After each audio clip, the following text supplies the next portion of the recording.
The beast was a thing of nightmare and shadow, a creature of snapped bone and torn sinew. They called him Fenrir, a name whispered in the dark corners of the citadel, a name that tasted of blood and fear. He was the Alpha King's monster, his untamable rage given form, a massive black wolf that had crippled 3 handlers and killed a 4th. And Alara, who could not even stand on her own 2 feet, was playing with him like he was a lost puppy. From the shadows of the cavernous kennel, King Kalin watched.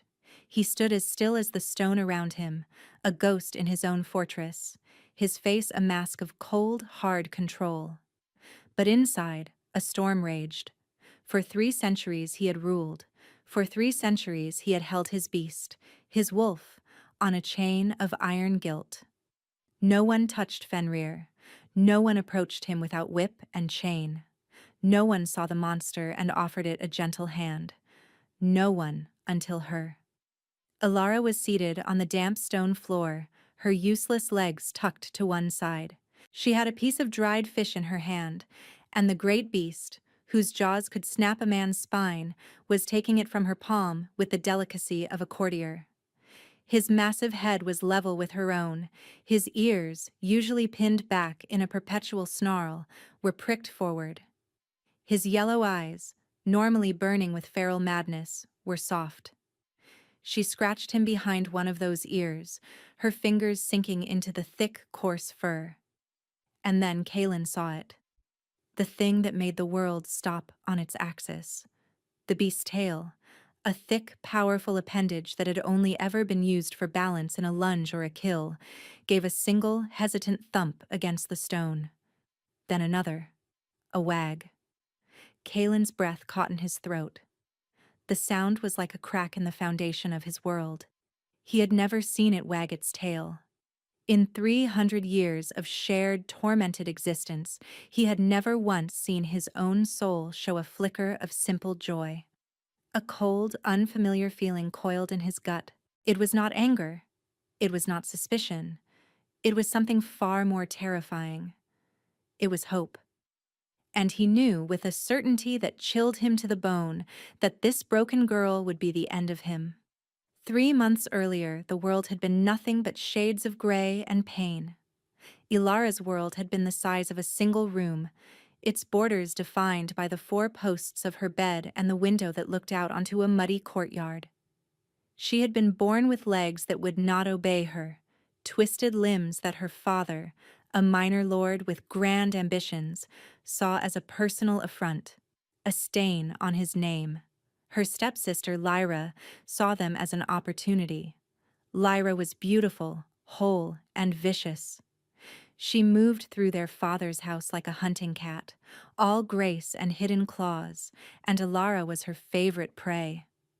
"Still here, little spider?" Lyra would coo, leaning against the doorframe of Alara's room. "I thought father would have found a deep, dark hole to hide you in by now. It's almost time for the tithe. The Alpha King's men will be here. We can't have you dragging your useless body around where they can see you." Alara said nothing. She had learned long ago that silence was her only shield. Her words only ever gave Lyra more ammunition. She kept her eyes on the book in her lap, a worn collection of sea charts and coastal maps. She traced the jagged lines of the Dragon's Tooth coast, the shores of the Iron Sea, the distant isles shrouded in mist. She could not walk, but in her mind she could sail. The tithe was a yearly offering of goods and service to the Alpha King, Kalin, the ruler of the northern archipelago. He was a figure of legend, a king said to be as cold and unforgiving as the winter sea itself.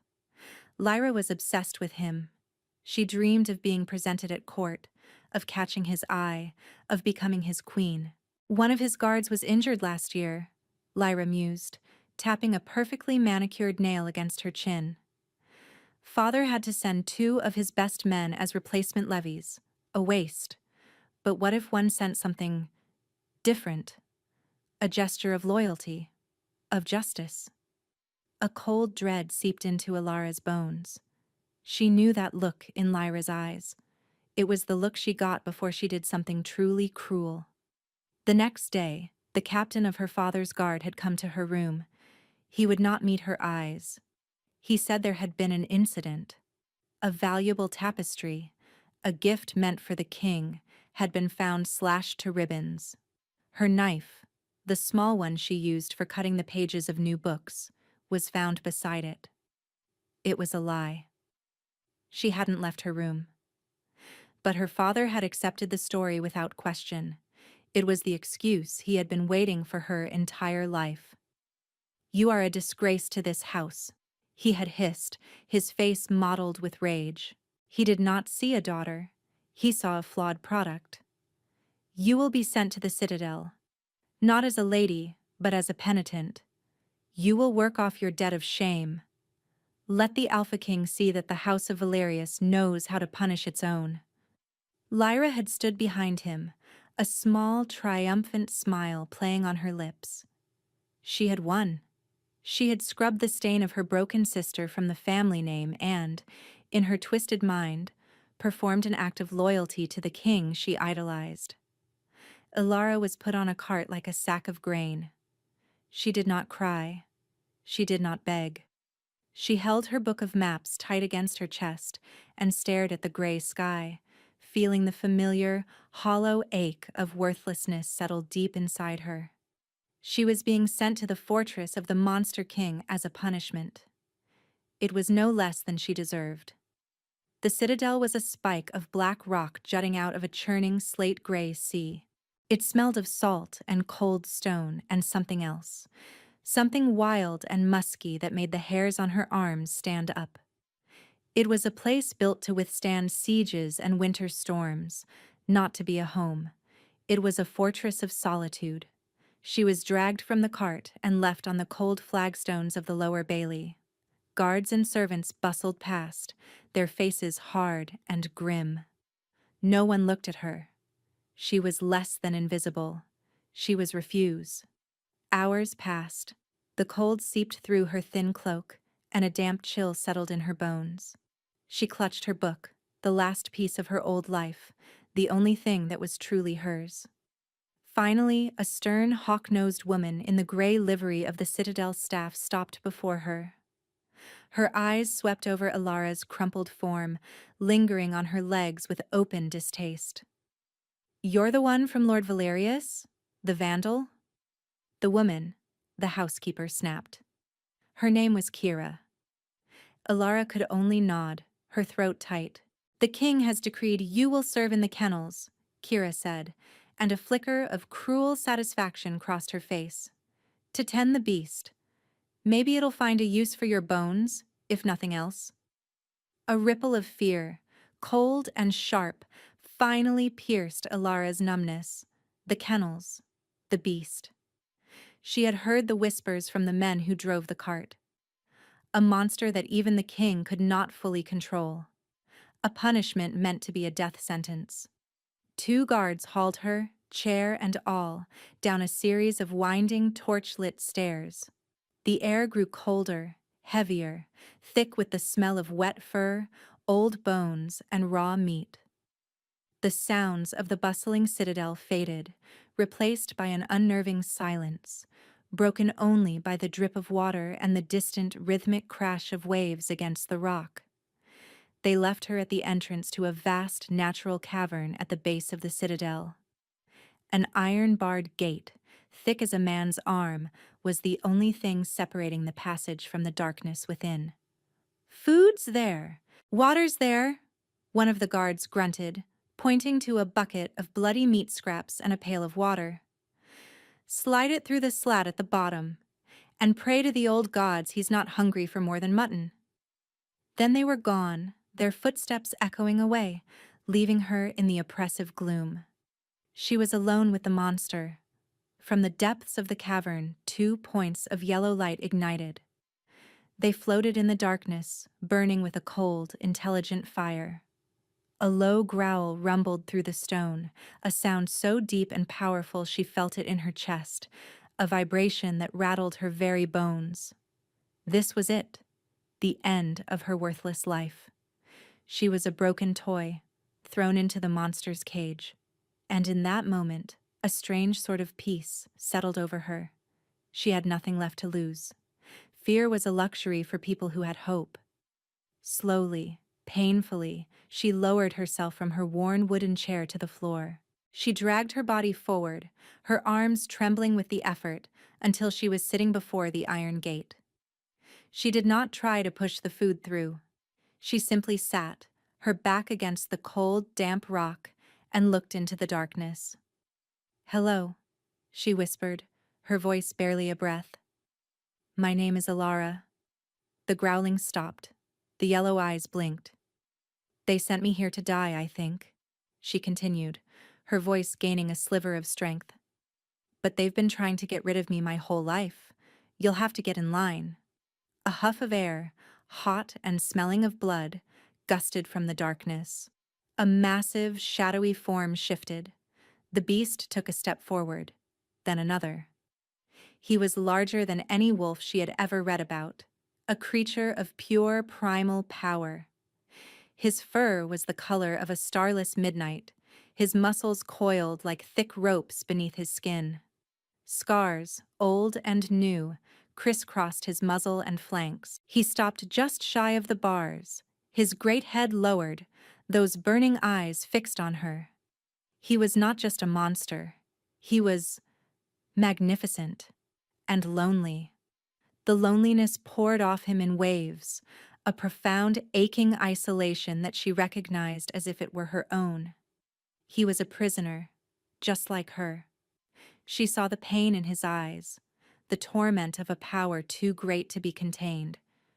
She did not see a monster. She saw a kindred spirit. She stayed there for hours, talking to him.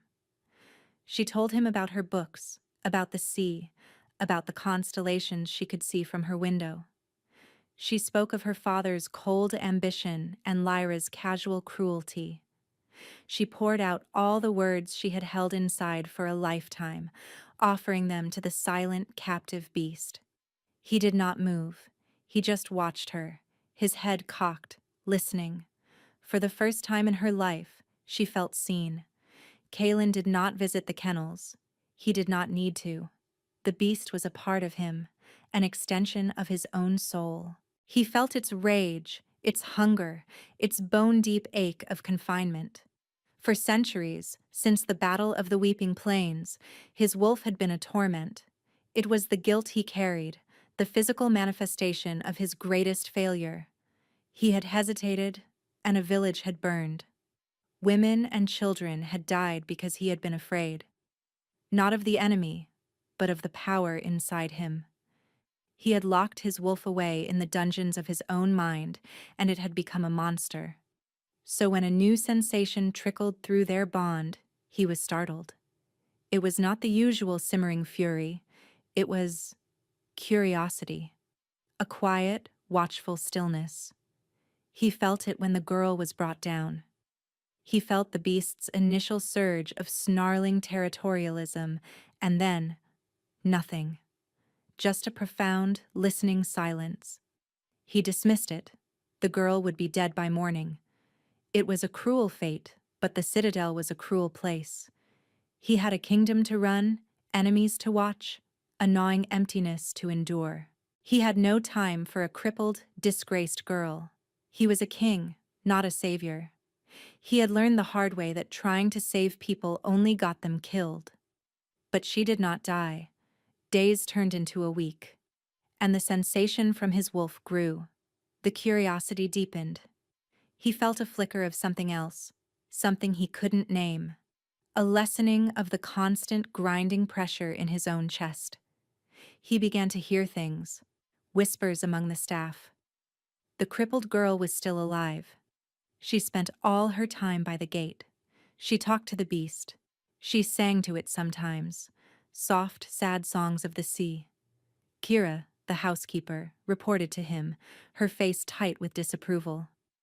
"She is a witch, Your Majesty. She has enchanted the beast. It will not eat the scraps we give it. It only eats what she offers." Kaelin had said nothing, but a seed of doubt was planted. A witch? Or something else? He knew his beast. It could not be enchanted. It was rage and guilt and primal instinct. It could only be met with greater force or absolute submission. It could not be tamed. He started having his own meals brought to his solar, the high, lonely room at the peak of the citadel. He found he had no appetite. He could feel the beast's hunger, but it was a different kind of hunger now. Not for blood, but for presence, for the sound of the girl's voice. He began to resent her, this broken, useless girl. Who was she to come into his fortress and disturb the bitter, predictable balance of his torment? He saw her as a contamination, a weakness. She was a variable in an equation he had spent centuries trying to solve. He decided he would go down there and put an end to it. He would order the guards to remove her, to put her to work scrubbing floors where she belonged. He went at night, cloaked in shadow, his footsteps silent. He was the king. He did not need a torch. He knew every stone of his prison. He found her asleep, curled on a pile of old sacks she had dragged near the gate. Her book was open in her lap. And inside the kennel, the beast was not pacing, not snarling. It was lying down, its massive body pressed against the bars, as close to her as it could get. Its breathing was slow and even. It was at peace. Kalen stopped, hidden in the archway. He felt it through the bond, a profound, restful calm he had not known in 300 years. The gnawing rage was gone. The restless energy was still. For the first time, his own mind was quiet. He looked at the girl. In the faint light filtering from a high grate, her face was pale, her features delicate. Her hair, a tumble of dark curls, was messy. She looked impossibly fragile, a broken bird. And she had done what his armies, his titles, his centuries of iron will could not. She had soothed the beast. He did not order her away. He turned and walked back up the stairs, his mind a whirlwind of confusion and a strange, unfamiliar ache. He saw her as a threat not to his kingdom, but to the walls he had built around his own dead heart. He decided to let her stay. For now. He would watch her. He would understand how she was doing this. He saw her as a puzzle to be solved, a weapon to be understood, a genuine adversary to the miserable peace he had made with his own damnation. Their strange, silent relationship continued. Ilara would spend her days by the gate, and Kalen would watch from the shadows. He learned her routines. He saw how she would painstakingly clean the beast's side of the cavern, dragging a broom with her arms, pulling buckets of clean water to wash the stones. He saw how she would save the best pieces of meat for Fenrir, picking them out from the slop bucket with her bare hands. He saw her talking to the beast, her voice a low murmur. He couldn't hear the words, but he could see the effect. He saw the massive wolf rest its head on its paws, its eyes soft. He saw it nudge a discarded bone closer to the bars for her, an offering. He started sending better food down. Cuts of fresh venison, fish from the morning's catch. He told Kira it was to keep the beast's strength up. He told himself the same thing. It was a lie. He was feeding the girl. Ilara noticed the change in the food. She thought one of the kitchen boys had taken pity on her. It never occurred to her that it came from the king. The king was a figure of cold, distant power. A tyrant who allowed his staff to throw a crippled girl into a monster's den. She hated him for his cruelty, for the casual disregard that had defined her entire existence. He was just a more powerful version of her father. One evening, a storm rolled in from the Iron Sea. Thunder cracked like the sky breaking apart, and lightning lit the cavern in stark, terrifying flashes. Fenrir was frantic. He paced and snarled, his claws scraping against the stone. The sound was deafening, the rage pouring from him a palpable force. Ilara was terrified, but not of the beast. She was afraid for him. She could feel his panic, his primal terror of the storm. Without thinking, she pulled herself close to the bars, her hands gripping the cold iron. Shh, it's all right, she said, her voice shaking but clear. It's just noise. It can't hurt you in here. I'm here. I won't leave you. The beast stopped its pacing. It turned its massive head, its eyes wild.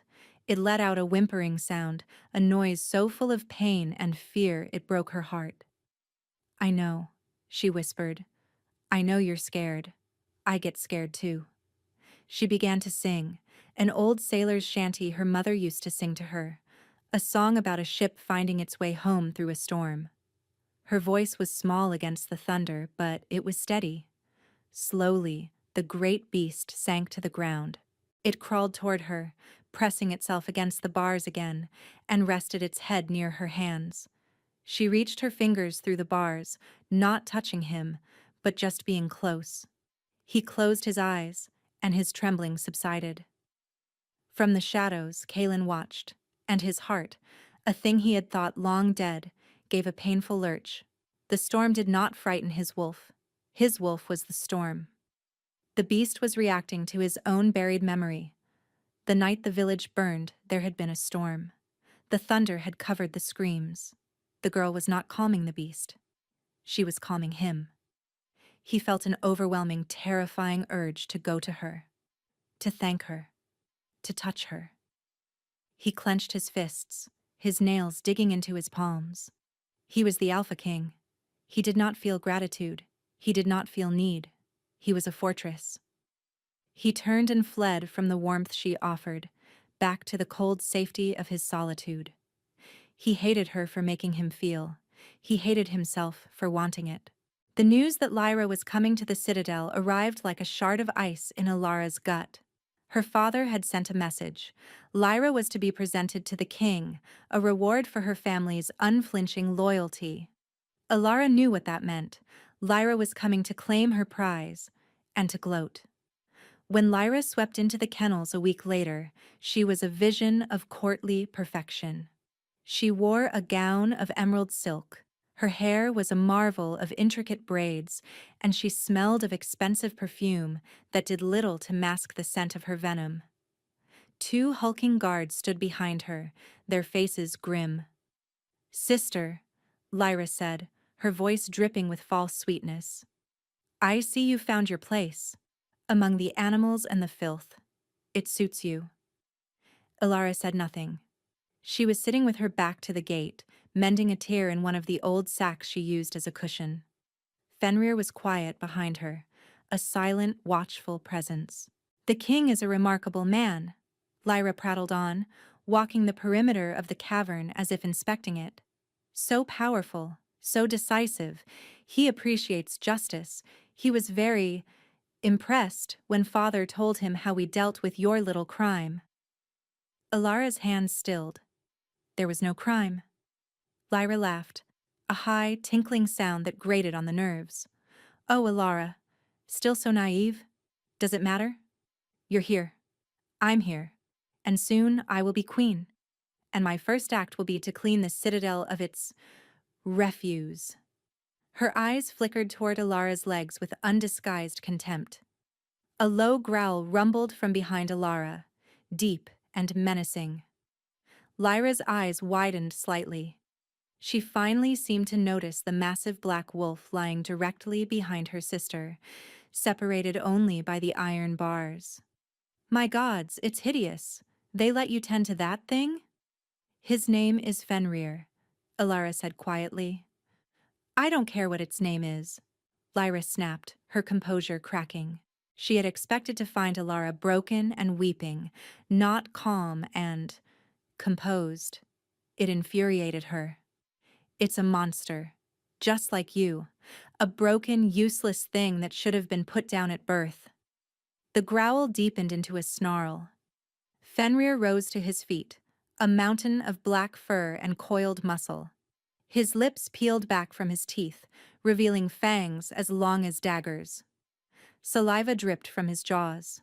Lyra took a step back, her mask of superiority falling away to reveal raw fear. "Guards! Control that thing!" The guards stepped forward, raising their spears, but they were hesitant. They knew the beast's reputation. "It's all right, Fen," Alara whispered, not turning around. She's not worth it. But Lyra, enraged at being challenged, was not finished. She saw Alara's book of maps lying beside her. With a swift, vicious kick, she sent it skittering across the floor, its spine breaking, pages tearing as it hit the far wall. No! The cry was torn from Alara's throat. It was the only thing she had. That was the final straw.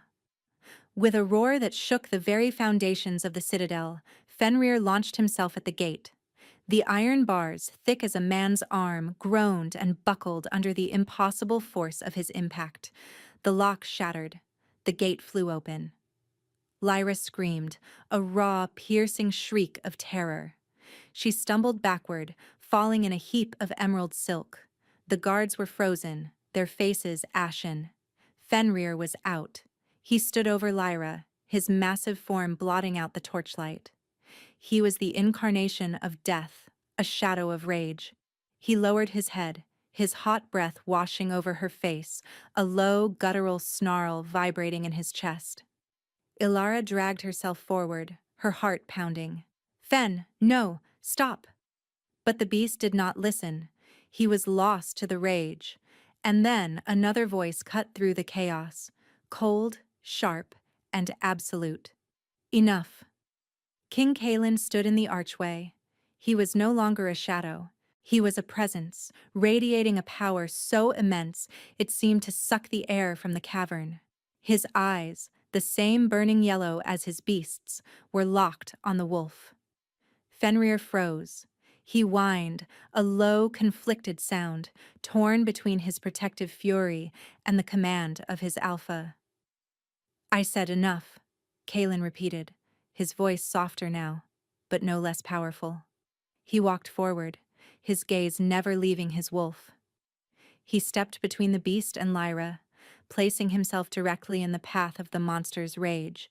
He did not look at Lyra. He did not look at the guards.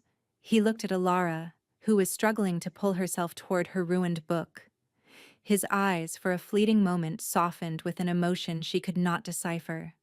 Then the cold mask slammed back into place. He turned his attention to the cowering Lyra. You, he said, his voice flat and devoid of any warmth. Have you finished your performance? Lyra stared at him, speechless, her face a mess of tears and terror. You came to my home, Kalen continued, his voice dangerously quiet. You abused a member of my household. You lied to gain an audience. And you threatened my property. His eyes flickered to Fenrir, then back to Lyra. I do not suffer liars, and I do not reward cruelty. He raised a hand. Guards, escort this woman from my citadel.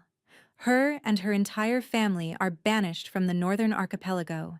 If I ever see her face again, I will not be so merciful. The guards, jolted into action, hauled a sobbing, protesting Lyra to her feet and dragged her away. The cavern fell silent. It was just Alara, Kalen, and the beast.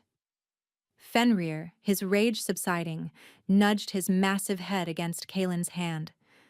Kalen rested his hand on the wolf's head, a gesture of quiet communion. But his eyes were on Ilara. She had reached her book. She was gathering the torn pages, her hands trembling, her face pale. She didn't look at him. She expected him to be furious. She had broken the rules. She had let the beast out. He walked over to her. He knelt, an impossibly large and powerful man folding himself down to her level. She flinched, expecting a blow. Instead, his large calloused hands began to help her gather the scattered pages. His touch was surprisingly gentle. He picked up the broken spine, his expression unreadable. This can be repaired, he said, his voice a low rumble. She finally looked up at him. His face was inches from hers. She saw the lines of exhaustion around his eyes, the deep, ancient sorrow that he could not quite hide. He was not just a tyrant. He was a man in pain. Why? She whispered, her voice hoarse. Why what? Why did you help me? His eyes, those burning yellow pools, held hers. "Because he chose you," Kalen said, his gaze flicking to Fenrir, who had lain down beside Alara and rested his head in her lap.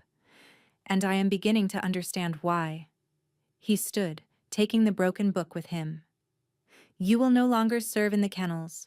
A room is being prepared for you in the upper citadel. You are under my protection now." He turned and walked away without another word, Fenrir padding silently at his heels. Alara was left alone on the cold stone floor, her world once again turned upside down. She had been saved by the Monster King, and she didn't know if that was a punishment or a reward. The obvious threat was gone, but Alara soon learned that her stepsister had been the least of her worries. Her new life in the upper citadel was a different kind of prison. She had a warm room, soft clothes, and good food, but she was more isolated than ever. The castle staff, led by the perpetually disapproving Kira, treated her with a mixture of fear and scorn. They saw her as the king's pet, a witch who had somehow ensnared him and his beast. The whispers followed her everywhere. Kalen was a distant, brooding presence. He did not visit her. He did not speak to her. But she felt his eyes on her sometimes as she was wheeled through the corridors by a silent servant. He was always watching. The real change was within him. With Lyra's venomous presence gone and Alara safe, the calm he had felt from his wolf began to seep deeper into his own soul. For the first time in centuries, the constant, grinding guilt began to recede. But in its place, other feelings started to surface, long-buried emotions, like frozen things thawing in a spring sun. He felt the warmth of the fire in the great hall. He tasted the salt in the air. He felt longing. And with that longing, the memories came back, sharper and more painful than ever. The smell of smoke, the sound of a child crying, the weight of his own inaction. His guilt was no longer a roaring beast. It was a cold, sharp knife twisting in his gut. Alara had not banished his demon. She had simply changed its shape. The King's Council, a group of old, grim-faced alphas, noticed the change in him, and they saw the way his eyes would follow the crippled girl. They saw the way the beast, once a symbol of his untamable power, now sometimes padded at his heels in the gardens, calm and controlled. They did not see this as healing. They saw it as a weakness. Elder Vorlag, the head of the council, was a man carved from granite and tradition. He believed the king's strength came from his cold detachment. "The girl is a blight," he argued in a closed council meeting. "She is an outsider, a cripple. Her bond with the royal wolf is unnatural. It is a parasite, draining the king's rage, the very thing that protects this land." The council decided to act. They saw Alara as a threat to the stability of the kingdom. They needed to expose her, to break her hold on the king. Their opportunity came during the midwinter feast. The great hall was filled with the pack's lesser lords and allies. It was a rare time of gathering, a show of the king's power. Kalen had insisted Alara be there. She sat in her chair near the hearth, away from the main table, feeling small and out of place. In the middle of the feast, Elder Vorlag stood, his goblet raised. "A toast," he boomed, his voice silencing the hall. "To the king, and to the strength of his line." The hall echoed with cheers, but Vorlag was not finished. He turned, his cold eyes landing on Alara. "We are a people of strength," he declared. "Our power is in our blood, in our bodies. We are wolves. We do not suffer weakness. And yet, a weakness has been allowed to fester in our very heart." A hush fell over the hall. Kalen, seated on his throne, went rigid. His eyes narrowed, a dangerous glint appearing in their depths. "A crippled girl, a commoner, has somehow formed a bond with the royal wolf," Vorlag announced, pointing a damning finger at Ilara. "This is not a blessing. It is a curse. Her brokenness is a conduit for a dark magic, a parasitic bond that is draining our king's power, leaving us vulnerable. She is not a companion to the beast. She is its keeper, and she is bleeding it dry. The accusation hung in the air, thick and poisonous. The lords and ladies stared at Ilara, their faces a mixture of shock, fear, and growing hostility. Her disability, her otherness, was now proof of her guilt. The hidden nature of her bond was being twisted into a weapon against her. "This is a lie!" Kalen's voice was a low growl, but before he could say more, the great doors of the hall burst open. A guard, his face pale and bloodied, stumbled in. "Your Majesty, ships, in the bay, an armada flying the banner of the Stonefang Pack." Chaos erupted. The Stonefang Pack were old rivals from across the sea, brutal raiders known for their savagery. Vorlog seized the moment. "You see," he roared, his voice ringing with fanatic conviction. "The king's power wanes, and our enemies are at the gate. The witch has made us weak." He drew a long ceremonial knife from his belt. "The curse must be purged." He advanced on Ilara, his eyes wild with zealotry. The lords, caught up in the panic and fear, did not move to stop him. They saw her as the cause of their doom. Ilara was frozen in her chair, a rabbit before a wolf. There was nowhere to run. "Vorlog, no!" Kalen roared, leaping from his throne. But the hall was in chaos. Other council members loyal to Vorlog moved to intercept him, their own blades drawn. The invaders were at the gates, and his own council was betraying him. The crisis was here. She was in danger. Vorlog reached her, his hand grabbing a fistful of her hair, yanking her head back. The knife came up, its silver edge glinting in the firelight. "For the good of the pack," he snarled. A black shape exploded from the shadows near the throne. It was Fenrir. With a deafening roar, he launched himself across the hall. He was not a wolf now. He was a tidal wave of fury. He slammed into Vorlog, sending the old alpha flying. The knife clattered across the floor. But the danger was not over. Stonefang warriors were now pouring into the hall, their axes and swords reaping a bloody toll. The Citadel guards, caught between the invaders and the internal mutiny, were in disarray. Kalen fought his way through the melee, his own great sword a blur of silver. His eyes were locked on Ilara. He had to get to her. He cut down 2 Stonefang warriors and one of his own treacherous councilmen, his face a mask of cold fury. He had let his guilt paralyze him once before. He would not make that mistake again. He reached her side just as the Stonefang Alpha, a brute of a man with a scarred face and a cruel smile, broke through the line. The Alpha saw Kalen, saw Ilara, and saw his opportunity. The great Kalen, brought low by a broken pet. The Stonefang Alpha sneered, raising his massive rune-etched axe. "I will take your throne and your whore." He swung, not at Kalen, but at Ilara. Kalen moved faster than thought. He threw himself in front of her, his own body shielding hers. He brought his sword up to block, but the axe was too powerful. It sheared through his sword and bit deep into his shoulder and chest, a mortal wound. Kalen grunted, staggering back. He fell to one knee, the light beginning to fade from his eyes. He had saved her, but it had cost him everything. The Stonefang Alpha laughed, raising his axe for the final blow. Ilara screamed. She scrambled from her chair, dragging her useless body across the floor to him. She cradled his head in her lap, her tears falling onto his pale face. The battle raged around them, a maelstrom of sound and death, but her world had shrunk to the dying man in her arms. "Kalen," she sobbed. He looked up at her, a faint, sad smile on his lips. Blood bubbled at the corner of his mouth. "I'm sorry," he rasped, his voice barely a whisper. "I was a fool.